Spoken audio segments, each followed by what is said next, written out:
আসসালামু আলাইকুম, স্বাগত জানাচ্ছি আরটিভির রাতের সংবাদে। আপনাদের সঙ্গে আছি আমি ফাহমিদা সালাম। মহান স্বাধীনতা দিবস উপলক্ষে সাভারে জাতীয় স্মৃতিসৌধে ৭১-এর বীর সেনানীদের প্রতি শ্রদ্ধা জানিয়েছে রাষ্ট্রপতি মোহাম্মদ শাহাবুদ্দিন ও প্রধান উপদেষ্টা ডক্টর মোহাম্মদ ইউনূস। পরে সেখানে কিছু সময় নীরবে দাঁড়িয়ে থাকেন তারা। এ সময় সেনাবাহিনী, নৌবাহিনী ও বিমান বাহিনীর সমন্বয়ে গঠিত একটি চৌকস দল রাষ্ট্রীয় অভিবাদন জানায়। খান আলামিনের রিপোর্টে বিস্তারিত। নতুন ভোর, নতুন সূর্যোদয়। বাংলাদেশ প্রতিষ্ঠার ৫৪ বছর, মহান স্বাধীনতা দিবস। যাদের রক্তের বিনিময়ে বাংলাদেশ আজ স্বাধীন ভূখণ্ড, তাদের স্মরণে শ্রদ্ধাবনত জাতি। ভোর ৫টা ৫৫ রাষ্ট্রপতি মোহাম্মদ শাহাবুদ্দিন পুষ্পস্তবক অর্পণ করেন জাতীয় স্মৃতিসৌধে। কিছুক্ষণ নীরবে দাঁড়িয়ে থেকে শ্রদ্ধা জানান বীর শহীদদের। ৬টা ১০ শ্রদ্ধা জানান প্রধান উপদেষ্টা ডক্টর মোহাম্মদ ইউনূস। তিনিও নীরবে দাঁড়িয়ে থাকেন কিছুক্ষণ। এ সময় সেনাবাহিনী, নৌবাহিনী ও বিমান বাহিনীর একটি যৌথ চৌকস দল রাষ্ট্রীয় অভিবাদন জানায়। রাষ্ট্রপতি ও প্রধান উপদেষ্টার শ্রদ্ধা শেষে প্রধান বিচারপতি সৈয়দ রেফাত আহমেদের নেতৃত্বে সুপ্রিম কোর্টের বিচারপতিরা পুষ্পস্তবক অর্পণ করেন। শ্রদ্ধা জানান উপদেষ্টা পরিষদের সদস্য, কূটনীতিক, বীরশ্রেষ্ঠ পরিবার, যোদ্ধাহত মুক্তিযোদ্ধা ও বীর মুক্তিযোদ্ধারা। সাধারণ মানুষের জীবন জীবিকা সুষ্ঠুভাবে তাদের কর্মশালা এগুলো করার জন্য আমরা যতটুকু সম্ভব চেষ্টা করি। উপদেষ্টা পরিষদের সদস্যরা জানান, ২৪-এর গণ অভ্যুত্থানে ফ্যাসিবাদের পতনের মাধ্যমে স্বাধীনতার চেতনাকে রক্ষা করা হয়েছে। ব্যক্তি স্বার্থের ঊর্ধ্বে উঠে জাতীয় স্বার্থে রাজনৈতিক দলগুলোকে সংস্কারের প্রশ্নে ঐকমত্য গড়ে তোলার আহ্বান জানান তারা। জাতীয় স্বার্থে, ব্যক্তি এবং দলীয় স্বার্থের ঊর্ধ্বে উঠে আমরা ঐক্যমত করব।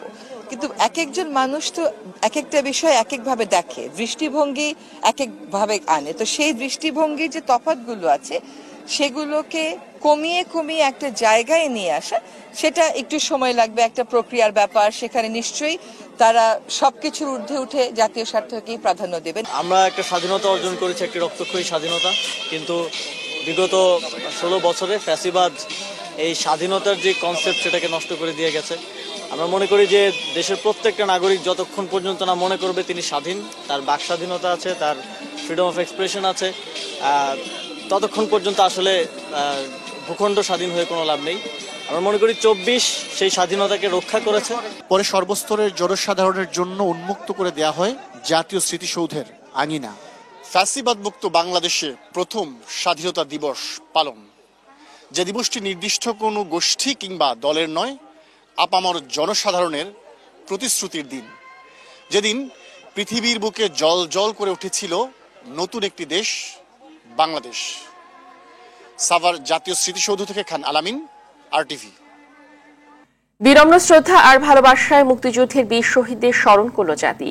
বিএনপি, এনসিপি, এবি পার্টি, জাকের পার্টি সহ বিভিন্ন রাজনৈতিক দলের পক্ষে শ্রদ্ধা জানানো হয়।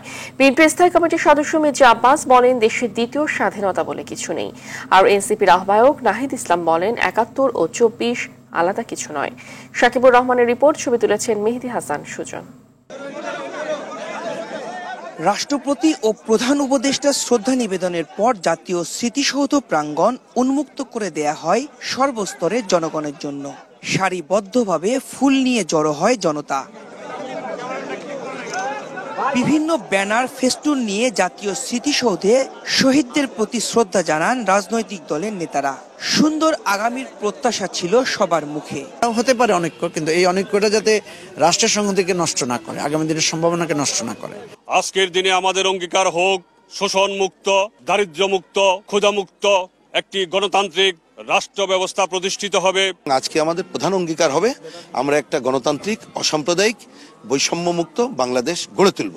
শ্রদ্ধা নিবেদন শেষে বিএনপির স্থায়ী কমিটির সদস্য মির্জা আব্বাস বলেন, ২৪-এর গণ অভ্যুত্থানে যে জাতীয় ঐক্য সৃষ্টি হয়েছিল তাতে কোনো ফাটল ধরেনি। অনেকে বলে দ্বিতীয় স্বাধীনতা, আসলে আজকে স্বাধীনতা দিবস প্রমাণ করবে দ্বিতীয় স্বাধীনতা বলে বাংলাদেশে কিছু নাই। যারা বলে তারা আজকে স্বাধীনতা দিবসকে খাটো করতে চায়। আমি বলবো যে তারাই যেন একটু নিবৃত্ত থাকে, এই স্বাধীনতা দিবসে যেন সম্মান জানায়। জাতীয় নাগরিক পার্টির পক্ষ থেকে দলের নেতাকর্মীদের নিয়ে শ্রদ্ধা জানান নাহিদ ইসলাম। বলেন, ৭১ ও ২৪-এর স্বাধীনতা পরস্পর বিরোধী নয়। আমরাও কিন্তু ৭১-এ যে সাম্যের কথা বলা হয়েছিল 24-এ কিন্তু সেই বৈষম্যহীন সমাজের কথাই আমরা বলছি। বলে যারা এটাকে আসলে পরস্পর বিরোধী বা মুখোমুখি করে দাঁড়া করাচ্ছে তাদের উদ্দেশ্য অসৎ, এবং আমরা মনে করি তারা 24-এর গণ অভ্যুত্থানকে, এই যে ছাত্র জনতার বিজয়কে প্রকৃতভাবে উপলব্ধি করতে পারেনি। 24 পরবর্তী একটি সুন্দর বাংলাদেশের প্রত্যাশা সব রাজনৈতিক দলের। সকল অপশক্তির দরজা বন্ধ করে যারা জীবনের বিনিময়ে খুলে গেছেন আলোর জানালা। স্বাধীনতার 54 বছরে ম্লান হয়নি এতটুকু, বরং আজও বিজয়ের জানালা খোলা শহীদদের শ্রদ্ধায়। সাকিবুর রহমান, জাতীয় স্মৃতিসৌধ, সাভার, ঢাকা। যথাযোগ্য মর্যাদায় সারা দেশে পালিত হলো মহান স্বাধীনতা ও জাতীয় দিবস। বরিশালে সূর্যোদয়ের সঙ্গে সঙ্গে শহীদ মুক্তিযোদ্ধা স্মৃতি ফলকে পুষ্পস্তবক অর্পণ করে শহীদদের প্রতি শ্রদ্ধা জানানো হয়। চট্টগ্রামের শহীদ বেদিতে শ্রদ্ধা জানান রাজনৈতিক নেতা সহ সর্বস্তরের মানুষ। ময়মনসিংহে 31 বার তোপধ্বনির মধ্য দিয়ে মহান স্বাধীনতা দিবসের আনুষ্ঠানিকতা শুরু হয়। দিনাজপুরে হিলিতে 31 বার তোপধ্বনির মাধ্যমে দিবসটির সূচনা হয়। শ্রদ্ধা নিবেদন শেষে শহীদদের রুহের মাগফিরাত কামনা করে বিশেষ মুনাজাত করা হয়। নানা আয়োজনে শহীদদের স্মরণ করা হয় নরসিংদী, টাঙ্গাইল, সিরাজগঞ্জ, শরীয়তপুর, জয়পুরহাট, নড়াইল, মেহেরপুর ও মাগুরা সহ দেশের বিভিন্ন জায়গায়।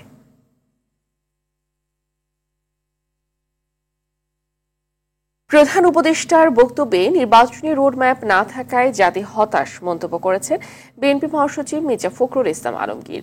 স্বাধীনতা দিবস উপলক্ষে প্রধান উপদেষ্টার ভাষণে জিয়াউর রহমানের নাম উচ্চারিত না হওয়া দুঃখজনক।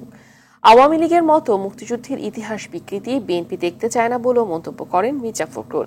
স্বাধীনতার ঘোষক জিয়াউর রহমানের সমাধিতে শ্রদ্ধা নিবেদনে গিয়ে এসব কথা বলেন বিএনপি মহাসচিব। জাহিদ রহমানের রিপোর্ট।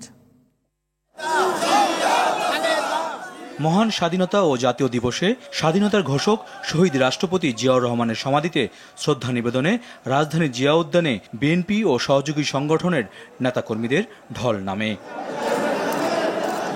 শহীদদের আত্মার মাগফিরাত কামনায় বিশেষ দোয়ায় অংশ নেন বিএনপি মহাসচিব সহ দলীয় নেতাকর্মী।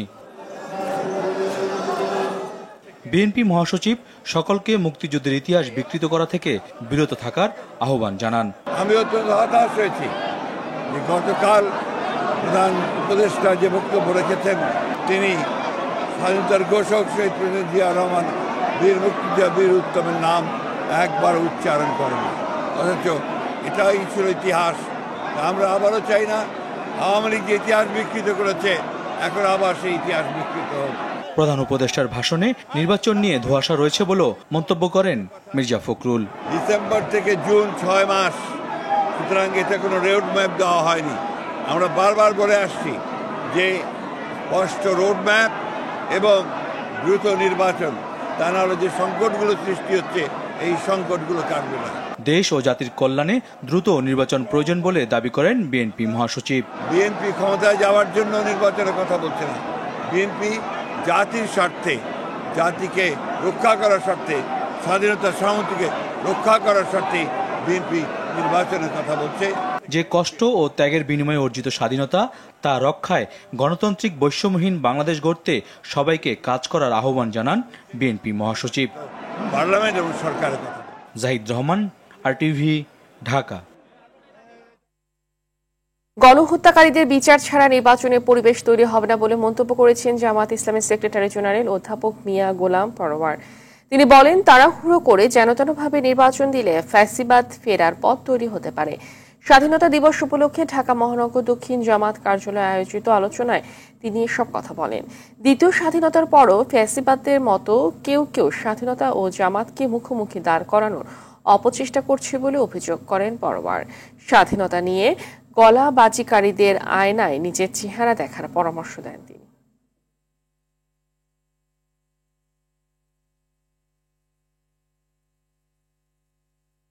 মহান স্বাধীনতা দিবসে বাংলাদেশকে অভিনন্দন জানিয়েছে যুক্তরাষ্ট্র, চীন ও ভারত। মার্কিন পররাষ্ট্রমন্ত্রী মার্কো রুবিও বাংলাদেশের জনগণকে অভিনন্দন জানিয়ে বলেন, ইন্দো প্রশান্ত মহাসাগরীয় অঞ্চলে অর্থনৈতিক উন্নয়ন এবং আঞ্চলিক নিরাপত্তার উন্নয়নে অংশীদারিত্ব অব্যাহত রাখতে প্রস্তুত যুক্তরাষ্ট্র। অভিনন্দন বার্তা পাঠিয়েছে চীনের প্রেসিডেন্ট শি জিনপিং। বার্তায় গেল 50 বছর ধরে চীন ও বাংলাদেশের পারস্পরিক সম্পর্ক সমতা, সম্মান ও সহযোগিতার ভিত্তিতে উন্নত হয়েছে বলে জানান। শুভেচ্ছা বার্তায় ভারতের রাষ্ট্রপতি শ্রীমতী দ্রৌপদী ও প্রধানমন্ত্রী নরেন্দ্র মোদী বাংলাদেশের জনগণকে অভিনন্দন জানান। মহান এই দিনটি ইতিহাস ও ত্যাগের প্রমাণ হিসেবে দ্বিপাক্ষিক অংশীদারিত্বের ভিত্তি স্থাপন করেছে বলেও জানান মোদী।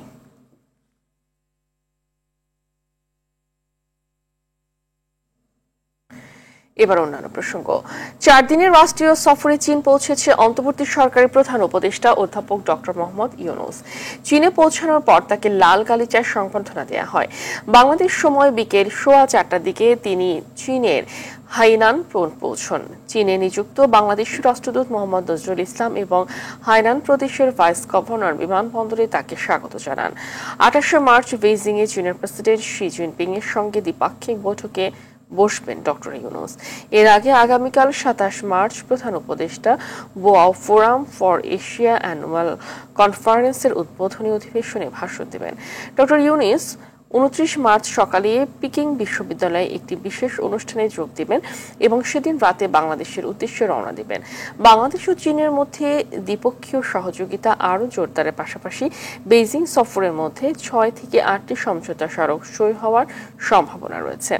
এছাড়া এই সফরের মাধ্যমে চীন বাংলাদেশের জন্য $1 থেকে $2 বিলিয়ন ঋণ সহায়তা প্রদান সহ বেশ কিছু গুরুত্বপূর্ণ ঘোষণা করা হবে।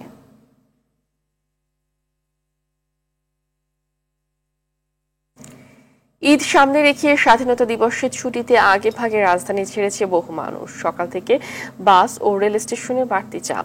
টিকিটের কালোবাজারি রোধে তৎপর কর্তৃপক্ষ। বেশি ভাড়া আদায় সহ বিভিন্ন অনিয়মে কয়েকটি প্রতিষ্ঠানকে জরিমানা করে বিআরটিএ। দীপ্তচন্দ্র পালের রিপোর্ট। 26 মার্চের ছুটির পর ঈদের আগে একমাত্র কর্মদিবস বৃহস্পতিবার। অনেকেই সেদিন ছুটি নিয়ে ঈদের আগাম যাত্রার সুযোগ নিয়েছেন। তাই তো সকাল থেকে রাজধানীর টার্মিনালগুলোতে ছিল ঘরমুখ যাত্রীদের চাপ। নির্ধারিত সময়ে পরিবার নিয়ে কমলাপুর ছেড়েছেন বিভিন্ন গন্তব্যের রেলের যাত্রীরা। সরকারি ছুটিটা বড় হওয়াতে অনেক ভালো হয়েছে। ছেলের বউ, মেয়ে সবাইকে নিয়ে বাড়িতে যেতে খুবই ভালো লাগতেছে। ছুটির ব্যাপারটা আমরা একটু ধীরে সুস্থে যাওয়ার জন্য, ভালোভাবে যাওয়ার জন্য একটু আগাম নিয়ে নিয়েছি আর কি। যাত্রী নিরাপত্তা আর টিকিট কালোবাজারি রোধে ব্যবস্থা নিয়েছে কর্তৃপক্ষ। 2 বা 3 স্তরের নিরাপত্তা আছে। প্রথমত হচ্ছে এক্সচেঞ্জ কন্ট্রোল, আমরা যেখানে একটা ফেন্সিং দিয়ে চেষ্টা করছি, ওখানে আমাদের কর্তব্যরত টিটিটিসি আছে। স্বাধীনতা দিবসে ঢাকা নরসিংদী ভৈরব বাজার রুটে একজোড়া নতুন কমিউটার ট্রেন উদ্বোধন করেন রেল উপদেষ্টা। ঈদ যাত্রায় এ পথে যাত্রীদের যা স্বস্তি দেবে। দুর্নীতি যাতে কমে এবং অপচয় যাতে বন্ধ হয়, সেই জন্য আমরা কার্যকর ব্যবস্থা নিচ্ছি। রেলের কোনো কর্মকর্তা এটার সঙ্গে জড়িত, অনলাইনের জালিয়াতির সঙ্গে জড়িত, আমাদেরকে জানাবেন, আমরা তাৎক্ষণিকভাবে ব্যবস্থা নেব এবং এখন আমরা অলরেডি কয়েকজনের বিরুদ্ধে ব্যবস্থা নিচ্ছি। সড়কপথে যাত্রীদের ভোগান্তি রোধে মহাখালী বাস স্ট্যান্ড সহ কয়েকটি জায়গায় অভিযান চালায় বিআরটিএ। বেশি ভাড়া নেওয়া সহ বিভিন্ন অনিয়মে কয়েকটি প্রতিষ্ঠানকে জরিমানা করেন নির্বাহী ম্যাজিস্ট্রেট। কোনো ধরনের অপ্রীতিকর ঘটনা না ঘটে, কোনো ধরনের এক্সট্রা ভাড়া যাতে না নিতে পারে, ওটাকে মনিটরে আনার জন্য আমরা ডিএমপির সাথে একসাথে কাজ করছি। প্রতিটা ডিপার্টমেন্ট আমাদের সাথে আছে। চাঁদাবাজি, অতিরিক্ত ভাড়া আদায়, অন্য কোনো হয়রানি, মলমপাটি, অজ্ঞানপাটি, এগুলো আমরা আশা করি যেগুলো থাকবে। ফিটনেসবিহীন ঝুঁকিপূর্ণ বাস যেন মহাসড়কে নামতে না পারে, সেদিকেও ছিল কর্তৃপক্ষের নজর। দীপ্তচন্দ্র পাল, RTV, ঢাকা।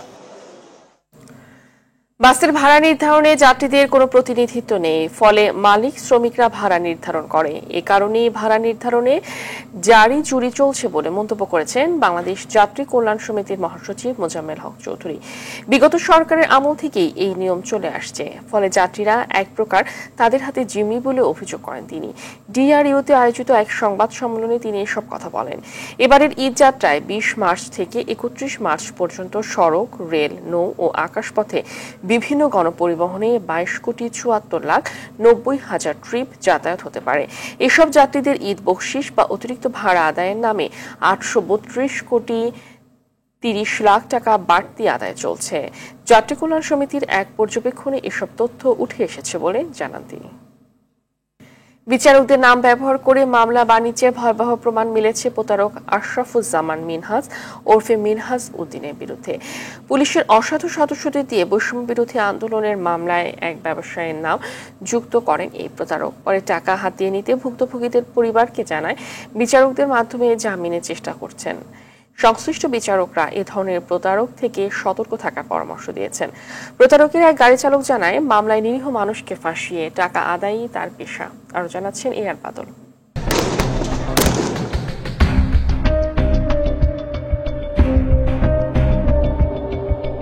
দুর্নীতি দমন কমিশনে এক ভুক্তভোগীর অভিযোগের পর বেরিয়ে আসতে শুরু করেছে আশরাফুজ্জামান মিনহাজ ওরফে মিনহাজ উদ্দিনের প্রতারণার ভয়ঙ্কর তথ্য। 6 বছর ধরে মিনহাজের গাড়ি চালিয়েছেন এক চালক। তিনি বলেন, মামলা বাণিজ্যে স্ত্রী পরিচয় দেয়া এক নারী জজ ও বিচার বিভাগের অনেককে ব্যবহার করেন তিনি। এ হচ্ছে বাংলায় খাওয়ালো, মনে করেন এই যে আপনার হাজবেন্ড এখন জেলে, উনি কি করবেন, আপনার সাথে ঢুকাইছে উনি, আবার বাইরে করবো উনি, আবার আপনার থেকে টাকা পয়সা বিভিন্ন ভাবে এটা করো ওইটা করো ওনার জন্য এগুলা করো। ওনার প্রধান ইনকামে হচ্ছে এটা, যেটা সিক্রেট এটা উনি গোপন রাখে, আর যেটা ওই যে মুখ্যজীবীর সাথে কথা বলে ওইটা লাউডে দিয়ে কথা বলে। বৈষম্য বিরোধী আন্দোলনের পর তার মামলা বাণিজ্যে গতি বেড়েছে। পুলিশকে ব্যবহার করে মামলায় নিরপরাধ মানুষের নাম দিয়ে হয়রানি করছেন। এক ভুক্তভোগীর পরিবারকে জানান, জামিনের জন্য তিনি সংশ্লিষ্ট বিচারকদের সঙ্গে কথা বলেছেন। চিফ মেট্রোপলিটন ম্যাজিস্ট্রেট মোস্তাফিজের সাথে কথা বলেছি, মানে সে এটা ফার্স্ট প্রায়োরিটিতে দেখবে। তো মেট্রোপলিটন সেশন জাজ গালিব, সেখানে তো গালিব আছে, আমি তো জানিয়ে দেখে চিনি জাকির হোসেন গালিব। আমি জাকির গালিবের সাথে কথা বললাম। গালিব আমাকে বললো যে এটা তো সিএমএম পারবে না, সে না পেরে সে আমাকে আমার সাথে কথা বলতে বলছে। আমি যতটুকু মনে হয় যে ওরা সহযোগিতা করবে, বুঝছো, যে chief metropolitan magistrate CMM Mostafiz আর হচ্ছে মেট্রোপলিটন সেশন জাজ গালিব, আমার মনে হয় যে যতটুকু ওরা আমার ফলোয়ার ছিল এক সময়। জাস্টিস জুবায়ের সাহেবের তো নেক্সট চিফ জাস্টিস হবে, সে তো জুবায়ের সাহেবের সাথে আলাপ করছে, বলো যে না এগুলো নিয়ে এখন কথা বলবেন না, একটু রিল্যাক্স হোক, যদি লোয়ার কোর্টে জামিন না দেয় তখন আমরা হাইকোর্ট থেকে দেখবো আর কি। বিষয়টি chief metropolitan magistrate Mohammad Mostafizur Rahman ও সেশন জাজ মোহাম্মদ জাকির হোসেন গালিবের নজরে আনলে তারা জানান, তাদের নাম ব্যবহার করেছে ওই প্রতারক। এ ব্যাপারে পদক্ষেপ নেওয়া হবে। তবে সাধারণ মানুষকে এ ধরনের প্রতারক থেকে সতর্ক থাকার পাশাপাশি আইনের আশ্রয় নেয়ার পরামর্শ দেন তারা। এআর বাদল, RTV, ঢাকা। ভারতের বিপক্ষে এশিয়ান কাপ বাছাই পর্বের শেষ ম্যাচে শিলং থেকে দেশে ফিরেছে বাংলাদেশ ফুটবল দল। বিকেল 5টায় হযরত শাহজালাল আন্তর্জাতিক বিমানবন্দরে এসে পৌঁছায় তারা। এর আগে সকালে বাংলাদেশ দল হোটেল থেকে গুয়াহাটি এয়ারপোর্টে যায়। জামাল তোপদের সাথে ঢাকায় পৌঁছেছেন বাংলাদেশি বংশোদ্ভূত ইংলিশ ফুটবলার হামজা চৌধুরীও। রাত ইংল্যান্ডের পথে উড়াল দেবেন তিনি। এদিকে প্রতিকূলতা পেরিয়ে ভারতের বিপক্ষে ড্রয়ে খুশি টিম ম্যানেজার আমির খান। তিনি বলেন, অনুশীলনের জন্য বাংলাদেশকে যতটা অসহযোগিতা করেছে ভারত, ঘরের মাঠে তার চেয়েও কঠিন অবস্থানে থাকবে বাংলাদেশ।